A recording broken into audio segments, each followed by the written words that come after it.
Now to how your tax dollars should be spent in Chicago. Two distinct paths have formed to get Chicago to balanced budgets next year. The mayor's plan to raise property taxes, avoiding service cutoffs and layoffs. Well, 24 aldermen's plan is no new taxes and instead deep cuts to city spending, which includes layoffs. Political reporter Chris Ty has new details on exactly what they want to do. The mayor wanted this job, and he got it, and he needs to do it. We're doing our job.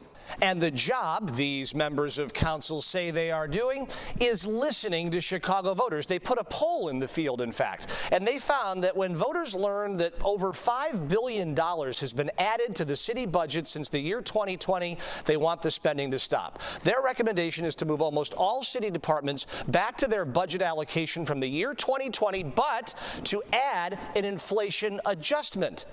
If they did just that, they claim they'd save the city over $500 million this year. They want cuts, not new taxes. And so what we're saying is that we need to right-size the budget to pre-pandemic levels and with adjusted inflation. One big exception in all this, police and fire. Their budgets haven't kept up with inflation and would go up with the plan. Is this approach feasible, though? It's really broad brush. Joe Ferguson leads the nonpartisan Civic Federation. Whether it's feasible is unclear because you have to get into the weeds from department to department. But I will say, as a framing reference, it's a perfectly legitimate thing to do.